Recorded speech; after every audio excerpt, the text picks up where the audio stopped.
ተናስተልኝ ትንግርቱ መሳይ ታዲያስ እንዴት ነህ? እንደምን ሰነበትክ?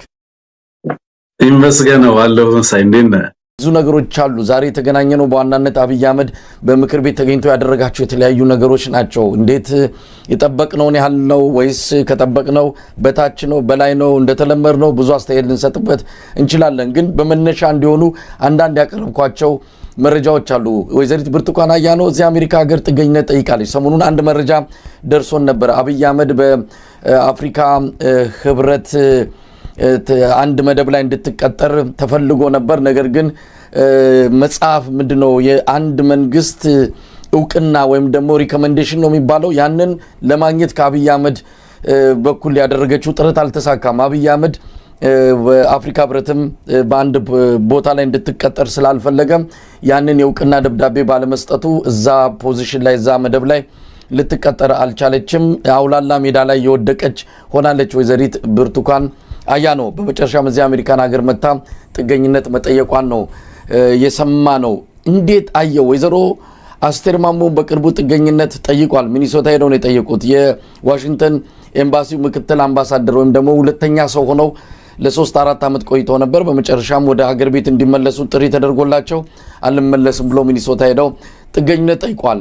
በነገራችን ላይ በርካታ የአማራ ክልል የህዝብ ተወካዮች ምክር ቤት አባላት ባገኙት ቀዳዳ እየወጡ አይመለሱም። አብይ አህመድ ለዚህ የሁሉንም ፓስፖርት ይዟል አሉ። ከዚህ በኋላ አብይ አህመድ ሳይፈቅድ ለሕክምና እንኳን ከኢትዮጵያ መውጣት የማይችሉ የብልጽግና ባለስልጣናት በተለይ የአማራ ብልጽግና ባለስልጣናት ሁሉ ነገራቸው በአብይ ቁጥጥር ስር መግባቱን ነው እየሰማነው። እንግዲህ ሰሞኑንም እያየነው ሁሉንም ካቢኔ አባሮ አዲስ እንዲመረጡ ተደርጓል። የተወሰኑት ሽግሽግ የተደረገበትን ሁኔታ ነው ሰሞኑን ያስተዋል ነው። ለማንኛውም ይህንን ክስተት እንዴት አየው? ብልጽግና ከምንም በላይ አደጋ ውስጥ ገብቷል። ውስጣዊ ትግል ውስጥ ነው ያለው። በዚህም በዚያም ፈተና ውስጥ እንዳለ ነው የሚነገረው። የአብይ አህመድ የሰሞኑ መፍጨርጨርና በዚህም በዛም ከቴሌቪዥን መድረክ ላይ ያለ መጥፋቱ አንዱ ምክንያትም ውስጣዊ ቀውሱን ውጫዊ በሆነ በተለያዩ ነገሮች ለማስቀየስ እንደሆነ ይነገራልና እስቲ ይህን እንዴት አየው ትንግርቱ? መሳይ የብልጽግና አመራሮች ወይንም የብልጽግና ባለስልጣናት ባገኙት ቀዳዳ ዊንዶው ኦፍ ኦፖርቹኒቲ ነው የሚፈልጉት እንጂ ወጥተው እንዳልከው የተለያዩ ሀገራት ላይ ጥገኝነት መጠየቅ እንደሚፈልጉ ግልጽ ነው። ምክንያቱም ሀገሪቱ ውስጥ ያለው ሁኔታ ለነሱ አመቺ አይደለም። በቀጣይም የሚሆኑት ነገሮች አሁንም እየሆኑ ያሉ ነገሮች ለነሱ እዛ ተረጋግተው እንዲቀመጡ የሚያስችል አይደለም። እንደሰማነው እኔም ከዚህ በፊት ባለኝ መረጃ መሰረት በጣም በርካታ ባለስልጣናት ከሀገር እንዳይወጡ ክትትል የሚደረግባቸው ናቸው። አብዛኞቹ በአብይ አህመድ የስለላና የክትትል እንትን ውስጥ አድማስ ውስጥ ያሉ ናቸው አብዛኞቹ ማለት ነውና ትንሽ የቀዳዳ ሲያገኙ ከሀገር ለመውጣት ፍላጎት ያላቸው ናቸው። አሁን ምንድነው እንደነዚህ አይነት ሰዎች ከሀገር ሲወጡ ለየት የሚለው ነገር ምንድነው መሳይ? በሀገሪቱ ውስጥ ባለው ሁኔታ እየደረሰ ባለው የሆነ ባለው ነገር አሁን ለምሳሌ ብርቱካንን ካነሳው ነገር አንፃር የምትፈልገው ቦታ ላይ ባለመመደቧ ሊሆን ይችላል ከሀገር የወጣቸው። አብዛኞቹ ለህዝብ ክብር ኖሯቸው የነጻነት ትርጉም ገብቷቸው የህዝብ ሰቆቃና ፍዳ ገብቷቸው ከወገናችንና ከህዝባችን ጋር እንቆማለን በእንደዚህ አይነት አስቸጋሪ ወቅት። ስለዚህ የኢትዮጵያ ህዝብ ሳይመቸው እኛ በተናጠል ተመችቶ ልንኖር አንችልም። ሁሌም ከታሪክ ጋር ከእውነት ጋር እንቆማለን። ትክክል የምንሆነው በታሪክ ምዕራፍ ነው። ከህዝብ ጋር በመቆማችን እናተርፋለን ብለው እንደዛ አይነት ውሳኔ ወስነው ኦኬ ከህዝብ ጋርና ከሀገር ጋር ወግነው የሚቆሙ ሰዎች አይደሉም አብዛኞቹ። የኢህአዴግ ባለስልጣናት ስብዕና እሱን የሚፈቅድ አይደለም። የብልጽግና ሹማምንት ስብዕና እሱን የሚፈቅድ አይደለም መሳይ። ሀገሪቱ ላይ የሆነው ነገር አብዛኞቹ ስልጣኖቻቸውን ለህዝብ እንዲያስረክቡ ሪዛይን እንዲያደርጉ የሚያደርግ ነው። በርካቶቹ ማለት ነው። በርካቶቹ ግን የሚሆነው ነገር የምትመለከተው ምንድነው? ሰራዊት እያስፈጁ ሀገርን በጦርነት ማግደው በየጊዜው ስልጣን ሲጨመርላቸው ሹመት ሲሰጣቸው ነው የምትመለከተው። እነሱም በቃን የሚሉ አይደሉም። ኃላፊነት የሚወስዱ አይደሉም። ተጠያቂነትን በሀገሪቱ ውስጥ እንደሌለ ትመለከታለህ። ሀገሪቱ ውስጥ ያለው ቀውስ በአጠቃላይ እና ሀገሪቱ ውስጥ ለደረሰው ቀውስ ኃላፊነት ወስደው ለዚህ ተጠያቂ ነን ብለው ወይንም ደግሞ እየደረሰ ያለው ጥፋት ከህዝብ ጋር እንድንቆም ያስገድደናል፣ ይሄንን ጥፋት ቆም ብለን እንድናይ ተገደናል ብለው ለህዝባቸው ሲሉ መከራውን ተጋፍጠው አገዛዙን ሞግተው በዚህም ምክንያት ከኃላፊነታቸው ተነስተው ከሀገር የወጡ ሰዎች ብዙ አይደሉም። ምናልባት በጣት የሚቆጠሩ ጥቂት ሰዎችን ልናነሳ እንችል ይሆናል። ግን በዛ ደረጃ የሚቆሙ ሰዎች እንዳልሆኑ እረዳለሁ። በግል ጠብ ምክንያት ፍላጎቶቻቸው ወይንም የስልጣን የሚመደቡበት ቦታ ሲያስቆርፋቸው አንተ እንዳልከው ምናልባት ከሀገር ለመውጣት የሚፈልጉ ሰዎች ሊኖሩ ይችላሉ። የነዚህንም ለምሳሌ ጥገኝነት ከዛ የተለየ ነገር ከዛ የተለየ ትርጉም አልሰጠው። የነጻነት ዋጋ ገብቷቸው ከህዝብ ጋር ከታሪክ ጋር ከእውነት ጋር ለመቆም ፈቅደው በዛ ልክ ድፍረቱ ኖሯቸው ወጥተው አገዛዙን ለመታገል ለምሳሌ ይሄንን መለመሳይ አብዛኞቹ ከሀገር ከወጡ በኋላ ሲደበቁ ነው የምታያቸው። ወጥተው በአደባባይ ይጋፈጡ። ምክንያቱም ያካበቱት ሀብታቸው እንዲነካባቸው አይፈልጉ። ገባህ? የግል ኩርፊያ ያደርጉታል፣ የግል ጠብ ጉዳይ ያደርጉታል። ስለዚህ ከሀገርና ከእውነት ጋር ከህዝብ ጋር ሆነን በሀገራችን ለውጥ እንዲመጣ እንተጋለን የሚሉ ሆነው አታገኛቸውም ብዙ ጊዜ ማለት ነው። ግን ደግሞ እንዳልከው በጣም በርካታ የዚህ አገዛዙ ላይ እንግዲህ እንደምታውቀው አገዛዙ አለሁ የሚለው በሚዲያ ነው ያለው። መሬት ላይ በተጨባጭ ከ4 ኪሎ እና ከአዲስ አበባ ዙሪያ ላይ እንግዲህ አምባሳደር ማሲንጋ ባንድ ወቅት የተናገረውን ታስታውሳለህ። እንጦጦ ደርሰን መመለስ ምጥ ሆኖብናል ነው ያለው። ዛሬ ላይ ደግሞ ያለውን የጸጥታና የደህንነት ጉዳይ ሀገሪቱ ውስጥ በምን አይነት ደረጃ ፍራጃይል እንደሆነ የምታውቀው ነው መሳይ። የሀገሪቷ በተለይ የዜጎች ደህንነት ጉዳይ በምን ያህል ደረጃ አስፈሪ ደረጃ ላይ እንዳለ ታውቃለህ። በየዘርፉ በኋላ ላይ እናነሳዋለን። ግን ደግሞ እነዚህ ሰዎች አብዛኞቹ ያገዛዙ ባለስልጣናት በየጊዜው ለምን መሰለ እሱ በየጊዜው በሚዲያ እየወጣ የሚያወራው መሳይ ህፃናት እና የህፃናት ክፍለ ጊዜ በሚዲያ በሱ በሚታይበት ልክ ሲታይ አላውቅም። እዛ ሀገር ላይ እሱ በሚታይበት ልክ የሚዲያ ጋዜጠኞች እንግዲህ በየለቱ በሚዲያ መስታወት መቅረብ ያለባቸው ግለሰቦች ጋዜጠኞች እሱ በሚቀርብበት ፍሪኩዌንሲ ልክ ሚዲያ ላይ አይቀርቡ። በየለቱ የሚመጣው ለህዝቡ ሳይሆን ከስሩ ላሉት ለራሱ ካቢኔዎች በየለቱ በነገራችን ላይ ህዝብን ብቻ አይደለም የሚያታልለው የራሱን ካቢኔና የካቢኔ ሰርክልም በዛው ልክ እሱ የሚናገረውን እንዲቀበሉ በየጊዜው ኮንፊደንስ እንደሌለው ስለምታቅ ለምሳሌ ቅቡልነት እንደሌለው ስርዓቱ የምታቀበት አንደኛው መንገድ በየቦታው በየተራራው ላይ እየሄደ የቀድሞ ባለስልጣናትን እየጠራ ስለኔ ተናገሩ ሚላቸውን ነገሮች ስትመለከት በተደጋጋሚ it's a kind of confidence የለም። ያ ኢትዮጵያ ውስጥ vote of confidence የለም። ኦኬ አገዛዙን ህዝብ ሲጠላው ህዝብ ሲያወግዘው ቅቡልነቱን ሲያጣ የሚጠየቅበት ቼክ የምታደርግበት የፖለቲካ ሜካኒዝም የለም። ሁሉ ነገር የተሰበረ ስለሆነ እየጠራህ በሚዲያ ሰዎች ስላንተ እንዲናገሩ ታደርጋለህ ደጋግመ። በዚህ ምክንያት ቅቡልነትን ያጸና መስሎ እንዲሰማ ታደርጋለህ ማለት ነውና በዚህ ምክንያት አብዛኞቹ ከሀገር የሚወጡበት መንገድ የለም። በየለቱ እሱ የሚነግራቸውን ነገር እያመኑ ዛሬ ለምሳሌ ፓርላማ ላይ የነበረው አጠቃላይ ድባብ መወራጨቱን ምኑን ስታይ እንደዛ አይነት ሀገር አይመስልም። በተጨባጭ ግን በዛ ልክ የሚያወራበት አግባብ ምንድነው የሚለውን በኋላ እናነሳዋለንና አብዛኞቹ ትንግርቱ አንድ ነገር እዚህ ላይ መጥቀስ ካለብን በተለይም የመነሻችን የወይዘሪት ብርቱካን አያኖ ጉዳይ ነው። ብርቱካን አያኖን በተመለከተ እሷን ጨምሮ ወይዘሮ አስቴር ማሞ ሌሎችም ብልጽግናን በአሁን ሰዓት እየተለዩ ውጭ የሚወጡትና ከወጡም በኋላ ድምጻቸውን የሚያጠፉት ሰዎችን በተመለከተ የብልጽግና ሰዎችን ያልከው ነገር በደንብ ሊሰመርበት ይገባል። ህዝብ ተበደለ፣ ህዝብ ተጎሳቆለ፣ ህዝብ ከፍተኛ ችግር ውስጥ ነው አለ ብለው በዛ ተቆጭተው በዛ እንደው ያ ስሜት ተሰምቷቸው ወጡ ብሎ ለመናገር የሚያስደፍር አይደለም። ወይዘሪት ብርቱካን አያኖን በተመለከተ ብዙ መረጃዎችን ከዚህ በፊትም አውጥተናል። ፊቷ ላይ ለወጣ አንድ የተወሰነ ነገር ማስተካከያ ብላ ለአንድ ሆስፒታል ቪዚት በዱባይ ላደረገችው $70,000 ያወጣች ናት። ከፍተኛ ዝርፊያ ውስጥ ያለች ሴት እንደሆነች በተደጋጋሚ ይወጣል። አብይ አህመድም አይን ያወጣ ዝርፊያ እየተከናወነ ስላለ እሷ ደግሞ ከሌላ መዋቅር ጋር እየሰራች እንደሆነ ስለደረሰባት ነው ወዲያውኑ እርምጃ ወስዶ ከውጭ ጉዳይ ሚኒስትር ዴኤታነት አንስቷት ሌላኛውን በተመሳሳይ ዝርፊያ ውስጥ ያለን አቶ ብርሃኑ ጸጋዬ የተባለን ከጅቡቲ አምባሳደርነት ወደ ውጭ ጉዳይ ሚኒስትር አምጥቶ በተመሳሳይ ቦታ ያስቀመጠው ሁለቱም ሌቦች ናቸው። የመዋቅር ልዩነት ነው። እሷ ከሌላ መዋቅር ጋር ናት፣ ብርሃኑ ጸጋዬ ከአብይ መዋቅር ጋር ስላለ ነው ወደ ቦታ የመጣው እንጂ ለህዝብ አስበው ለህዝብ ተቆርቆሮ በአብይም ሆነ በዛኛው ወገን በዚህ ደረጃ የሚገለጽ ምንም ነገር የለም። እሷ በጣም ከፍተኛ የሆነ ሙስና ውስጥ ገብታለች። ዲፕሎማት ሲመደብ፣ አታሼ ሲመደብ፣ የሆነ ቦታ ላይ አምባሳደር ሲመደብ የተወሰነ ወራት ደሞዝ ወይም ደግሞ ከደሞዙ የኛል ፐርሰንት እሷ ለአካውንቷ ገቢ እንዲደረግ አስቀድማ ስምምነት አድርጋ ነው ሹመት ሁሉ እንዲሰጥ የምታደርገው። ከፍተኛ ሌብነት ውስጥ የገባች ሴት ናት።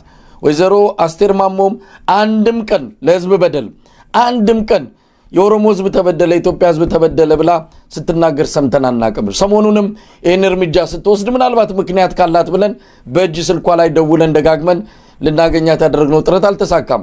ምክንያት ካላት ጥገኝነት የጠየቁት በዚህ ምክንያት ነው ምትል ከሆነም ወጣ እንድትናገር ትጠየቃለች፣ ትጠበቃለች። ለማንኛውም እንዳልከው ነው የብልጽግና ባለስልጣናት ስለ ህዝብ አስበው አይደለም መንግስትንም ወይም አብይን የሚለዩት። መውጫ ቀዳዳ እየፈለጉ ነው። እንደነገዱ አንዳርጋቸው እንደነታየ ደንዳ አይነቱ ደግሞ ከነዛ ውስጥ አንድ ላይ ማስገባት የለብንም። ዋጋ እየከፈሉ ነው። በዚህ ሙስና ዋና ምንድነው መተንፈሻ በሆነበት የብልጽግና መንደር ውስጥ ይቅርበን ብለው እስር ቤትንም ሆነ ስደትን የመረጡት እንደነዚህ አይነት ባለስልጣናት ደግሞ ከነ አስቴር ማሞ ከነ ወይዘሮ ብርቱካን አያሌው ጋር አብረው እንደው ሊወቀሱ የሚገባቸው አይደሉም ለማለት ነው። ምናልባት ትንግርቱ ሐሳቤን አግኝተው ከሆነ እነታየ ያው እስር ቤት ነው ያሉት። በጣም ጥቂቶቹ ወጥተው ትግል ያደርጋሉ። አሁን እኔ የማይገባኝ ነገር ምንድነው ከዚህ አገዛዝ ከተለየ በኋላ ማትታገልበት ምክንያት ምንድነው? ይሄ አገዛዝ በሀገርና በህዝብ ላይ ያመጣ ያለው ጉዳት አምኖ ገብቶ ከመጣ ለምንድነው ትግል ማታደርግ? ለምንድነው የምትደበቀው? ወታደሮችንም ከወታደራዊ መኮንኖችንም ጭምር ነው ይሄን ጥያቄ የምጠይቀው። ሊቃኖችንም ጭምር ምሁራንን ከሀገር የሚሰደዱ ሰዎች ለምንድነው ኢኮኖሚክ ማይግራንቶች የሚሆኑት? ኢትዮጵያ ውስጥ ትላንትና የነበሩበት ኑሮ ነው መሳይል በዚህ በሜሪላንድ አሁን በጣም በርካታ ሊቃን ናቸው። አዲስ አበባ ዩኒቨርሲቲ አሁን ሰው ስለመኖሩ አላውቅም። ከስኩል ኦፍ ሎው ብቻ ከአዲስ አበባ ዩኒቨርሲቲ ስኩል ኦፍ ሎው ብቻ 12 ዶክተሮችን ነው እዚህ ያገኘሁት። 12 ከአንድ ስኩል ነው ማለት ምንድነው እየተካሄደ ያለው ሀገሪቱ ውስጥ? ማን ቀረ ነው የምትለው መሳይ? ብሬን ድሬኑን ነው የምነግርህ በልሂቃን ደረጃ። እና ከወጣህ በኋላ ደግሞ የወጣህበት ምክንያት ግልጽ ነው። ሀገሪቱ ውስጥ ያለው ሁኔታ ግልጽ ነው። ሰው ሀገራችንን ለጥፋት አስረክበን በሄድንባቸው ቦታዎች ላይ ደልቶን እንድንቀመጥ አይደለም የሚጠበቀው። ከዚህ በፊት እለዋለሁ እኔ ራስ ሙሉጌታ በርካታ ኢትዮጵያን ጣሊያን ዳግም የወረራት ጊዜ መሳይ በፈረንሳይ የህግ ትምህርታቸውን አቋርጠው የ16 እና የ17 የ18 ዓመት ወጣቶች ሀገራቸው ዘምተው አሸንጌ ላይ ትግራይ በተለያየ ቦታ ላይ ነው የሞቱት። በውጭ ሀገር የነበሩ የኢትዮጵያ ተማሪዎች ኢትዮጵያ ተወረረች ብለው ገብተው ከወገናችን ጋር ነው የወገናችን ዕጣ ፈንታ ነው የምንጋራው ብለው ዛሬ ይሄ አገዛዝ በሀገርና በህዝብ ላይ ያደረሰ ያለው ግፍ በቃ ሊባል ይገባዋል የሚሉ ሰዎች ሲወጡ ካገዛዙ እንደ አይጥ ጉርጓድ ውስጥ የሚቀበሩበት ወይንም የሚደበቁበት ምክንያት አይታየኝም። ነው ሀገሪቱ ውስጥ ያለውን ንብረታችንን ይወስዳል ምናምን። ሀገሪቱ ውስጥ ንብረታችንን አይደለም ሀገር ነጥቆሃል እኮ አገዛዙ። የኢትዮጵያ ህዝብ በመሰረቱ ለሚያፈራውም ንብረት ለህይወቱም ዋስትና የሌለው በምድር ላይ እጅግ የተጎሳቆለው ህዝብ ነው። እኔ በማስረጃ ነው መከራከረው። ይሄ ምንም አይነት ህጋዊ ፕሮቴክሽን የሌለው ህዝብ ነው ኢትዮጵያ ህዝብ። በራሱ ሀገር መንግስት ጦርነት የታወጀበት ህዝብ እና ይሄንን እያዩ ከወጡ በኋላ ኢንዲፈረንት መሆን ይቻላል ወይ? አይቶ እንዳላየ መሆን የሚቻልበት ሁኔታ ነው ወይ ሀገሪቱ ውስጥ ያለው?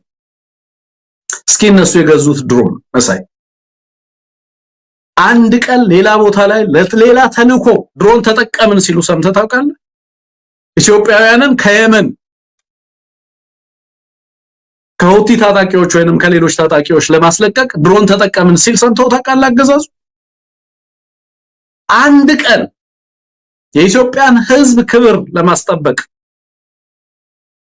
ወታደራዊ እርምጃ ወሰድን የሚሉበት ጊዜ አልነበረም።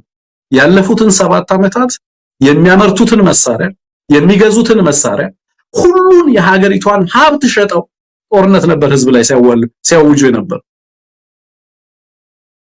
እነዚህ ሰዎች ባሉበት ሁኔታ ውስጥ ከነዚህ ሰዎች ተለይተን ገብቶን የወጣ ነው ካሉ አምነን ከህዝብ ጋር ለመቆምና ከህዝብ ጋር ለመታገል ነው የወጣ ነው ካሉ ከህዝብ ጋር መተው መታገል ነው ያለባቸው። በአደባባይ ወጥተው ለምን ካገዛዙ ኢፌክት እንዳደረጉ መናገር ነው ያለባቸው ብዬ ነው ማምነው። መሳይ ግን ደግሞ ኦፖርቹኒስት ናቸው አብዛኞቹ። ኦፖርቹኒስት መሆናቸውን የምታውቀው በማድፈጣቸው። አገዛዙ ውስጥ ያሉትም ባለስልጣናት አብዛኞቹ ፋኖ ወደፊት የገፋ ሲመስላቸው ለኛ ይጽፋሉ እንውጣ እያሉ። እኛ እኮ ከትግሉ ጋር ነው ያለነው፣ ከህዝብ ጋር ነው ያለነው፣ ይሄ አገዛዝ እኮ መወገድ ያለበት ነው፣ መተባበር በምንፈልገው መንገድ መተባበር እንፈልጋለን ይላሉ። አገዛዙ ደግሞ አይ አሁን እንኳን በተወሰነ መንገድ እንግዲህ ወታደር በተመረቀ ቁጥር ሻንጣቸውን የሚያነሱና የሚያስቀምጡ አሉ።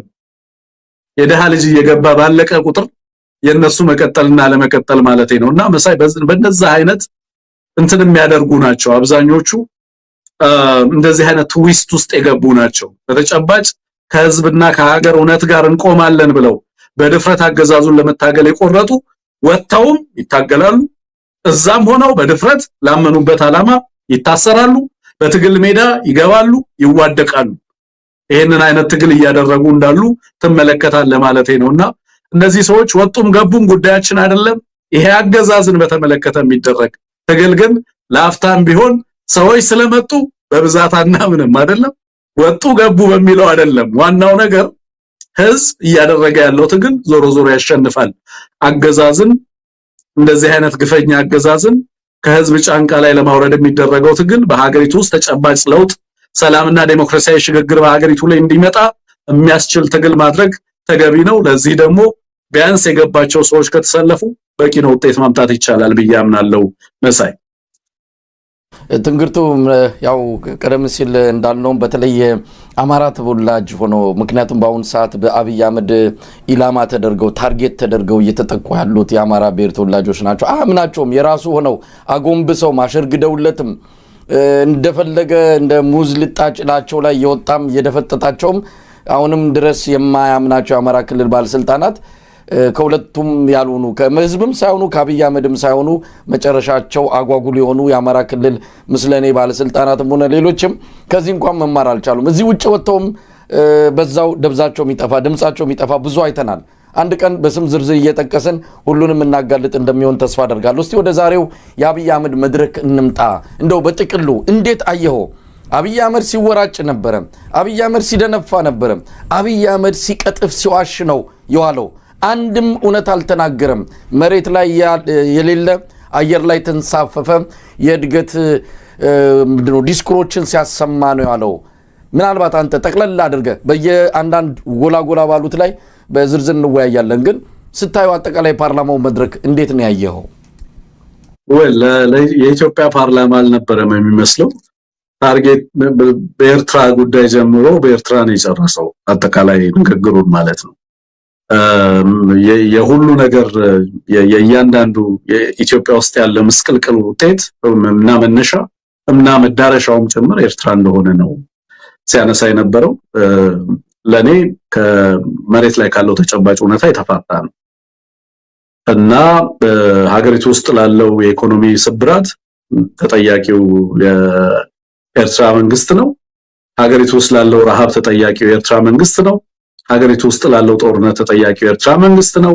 ሀገሪቱ ውስጥ ላለው የኢኮኖሚ ስብራት፣ የገንዘብ መላሸቅ፣ በየዘርፉ ለምታያቸው በሀገሪቱ ውስጥ ያጋጠሙ ዘርፈ ብዙ ክራይሲሶች መሳይ የኢትዮጵያ ውስጥ ያለው አንድ ወይንም ሁለት ስብራት አይደለም ያለው፣ ዘርፈ ብዙ ክራይሲስ ነው ያለው እና በርካታ ቀውስ ያለበት ሀገር ላይ አሁንም አገዛዙ ሀገሪቱ ውስጥ የተሻለ የፖለቲካ መፍትሄ የሚመጣበትን እድል ሙሉ ለሙሉ እንደዘጋ ማሳያ ነበር የዛሬው ውሎ። አብዛኞቹ ነገሮች ክህደት የነበሩበት በተጨባጭ ህዝብ የሚኖረውና የሚያውቀው ነገር የተካደበት ነበር የነበረው። በየዘርፉ እንዳልከው ልናየው እንችላለን። አብዛኛው አልቲሜትሊ የነበረው ነገር